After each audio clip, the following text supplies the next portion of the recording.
ኢራቅ ውስጥ ኬሲ 135 የተሰኘ የምትመለከቱት አየር ላይ ሪፊል የሚያደርግ ታንከር ኤርክራፍት ኢራን እና ኢራቅ ውስጥ የሚንቀሳቀሱ ሚሊሻዎች መተን ጥለናል ይላሉ። አሜሪካኖች ደግሞ ክራሽ አድርጎብኛል ነው እያሉ ያሉት።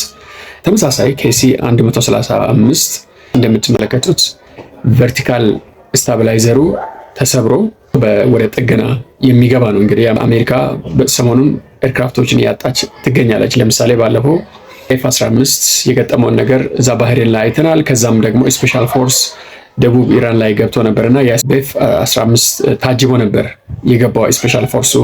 3 ኤፍ-15 በኢራን ተመተው ወድቀዋል። ከዛ በኋላ ያው ሌላ ስፔሻል ፎርስ ወደ ኢራን ገብቶ ነው እነዛን ወታደሮች ሬስኪው አድርጎ የወጣውና እንደዚህ አይነት ካዡዋሊቲዎችን እየሰማን ነው።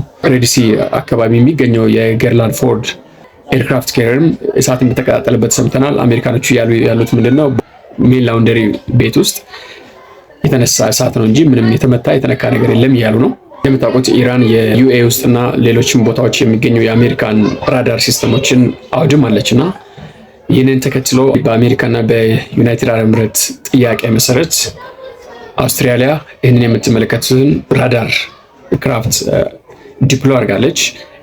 E7A ዌጅ ቴል ይባላል።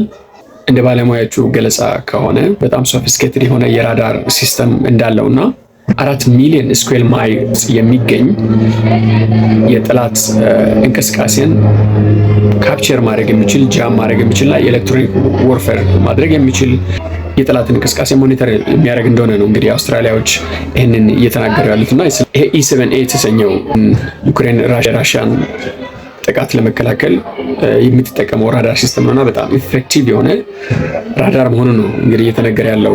በሌላ በኩል ደግሞ በዚህ ጦርነት ምክንያት የዓለም የነዳጅ ዋጋ ያሻቅባል፣ የግሎባል ኢኮኖሚ ይቃወሳል ተብሎ ስለታሰበ ፕሬዚደንት ትራምፕ ከአሜሪካ ካላት ስትራቴጂክ ሪዘርቭ 172 ሚሊዮን ባረልስ ኦፍ ኦይል ወደ ግሎባል ኦይል ማርኬት አስገብቷል። ይህም ብቻ ሳይሆን የኢንተርናሽናል ኤነርጂ ኤጀንሲ 400 ሚሊዮን ባረልስ ኦፍ ኦይል ወደ ገበያ አስገብቷል።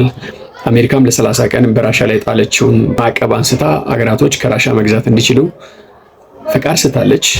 እንግዲህ ፍቃድ ሰጪው ምንም ለአሜሪካ መሆኑ ነው። ዞሮ አሜሪካና ራሻ በአሁኑ ሰዓት ጥሩ ሙድ ላይ ያሉ ይመስላሉ። ካያችሁ የኢራንን ለመኮንን የዩናይትድ ኔሽንስ ሴኩሪቲ ካውንስል የተሰባሰበ በባህሬን ስፖንሰር የተደረገ 135 አገራቶች የደገፉት ሪዞሉሽን ነበርና በዚህ ሪዞሉሽን ላይ ቻይናም ራሽያም ድምጽ ታቅበው ነው ያደረጉት። ይሄ ማለት ደግሞ ከፍተኛ ሰክሰስ ነው ለአሜሪካ እና ለገልፍ ሀገራቶች ማለት ነው። ራሽያና ቻይና ዝምታን መምረጣቸው ኢት ዋዝ ቬሪ ኢንተረስቲንግ ይቃወማሉ ተብሎ ነበር የታሰበው። ነገር ግን ከራሽያና አሜሪካ የሆነ ኬሚስትሪ ውስጥ እየገቡ እንደሆነ ከውስጥ እየሰማን ነው። ሳንክሽኑ እየተነሳ ነው። ከዩክሬን ጋር ያለው ነገር ምናልባትም ትራምፕ መሬት ሰጥቶ የዩክሬንን ጦርነት ትሬድ ሊያደርግ ይችላል። ወደ ግሎባል ኢኮኖሚ ራሽያን የመለሳት ነው። ራሽያ መመለስ ትፈልጋለች እና ከራስ በላይ ንፋስ ነው ነገሩ። ኢራን ስጠፋ አብሮ የሚጠፋ ራሽያ ሞኝ አይደለም።